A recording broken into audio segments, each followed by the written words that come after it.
Parkinsonism நரம்பு சம்பந்தமான பிரச்சனைகள், நடுக்கம் அப்படிங்கிறது தான் மெயின் சிம்டமாக இருக்கும். வயதானவர்களுக்கு அதிகமாக இது பாதிக்கும். இந்த பார்க்கின்சோனிசம் நான் சொன்ன மாதிரி எல்டர்லி பேஷண்ட்ஸை நிறைய பாதிக்குதுங்க.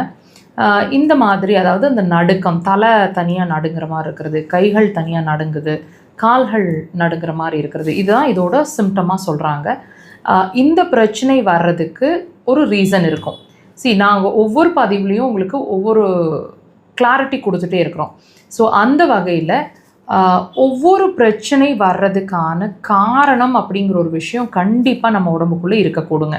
இப்போ நம்ம ஒரு விஷயம் நம்ம ஃபேஸ் பண்ணுறோம் இல்லைங்களா, உதாரணத்துக்கு தலை வலிக்குது, கழுத்து வலிக்குது, முழங்கால் வலிக்குது.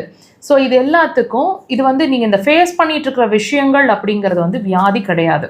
திரும்ப திரும்ப அதை நான் உங்களுக்கு உணர்த்திகிட்டே இருக்கேன். நம்ம ஃபேஸ் பண்ணிகிட்ருக்கிற விஷயங்கள் சிம்டம்ஸ் மாத்திரமே, உடம்பு நமக்கு உள்ள பிரச்சனை இருக்குன்னு வெளியே நமக்கு உணர்த்திகிட்ருக்கிற விஷயங்கள் மாத்திரமே.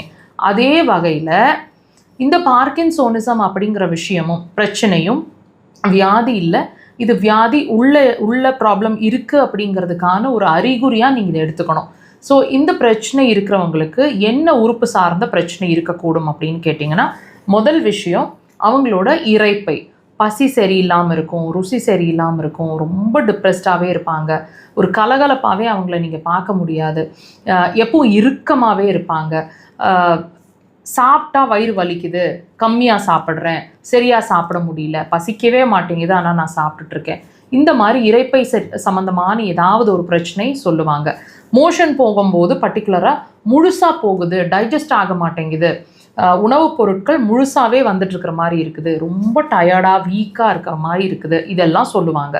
அடுத்த விஷயம் கண்டிப்பாக அவங்களோட பித்தப்பை சார்ந்த பிரச்சனை என்ன இருக்கக்கூடும், தூங்க மாட்டாங்க, டிஸ்டர்ப்டு ஸ்லீப்பாக இருக்கும், அப்படியே தூங்கினாலும் லேட்டாக தூக்கம் வருதுன்னு சொல்லுவாங்க, 2 மணி 3 மணி வரைக்கும் தூக்கம் வர மாட்டேங்குது, அல்லது 10 மணி 11 மணிக்கு படுத்தா கூட அந்த 11 மணிலேருந்து 3 மணிக்குள்ளே குறைஞ்சபட்சம் ஒரு தடவையாவது முழிச்சுக்கிற மாதிரி இருக்கும், கனவுகள் நிறையா வர மாதிரி இருக்கும், பயமுறுத்துகிற மாதிரி கனவுகள், எப்பவுமே ஒரு கோபம் இரிட்டேஷன் மூட்லேயே இருப்பாங்க, கோபம் அதிகமாக வர்ற மாதிரி இருக்கும், சிடுன்னு நம்ம மேலே எரிஞ்சு விழுகிற மாதிரி, இந்த மாதிரி விஷயங்கள்லாம் கண்டிப்பாக இருக்குங்க.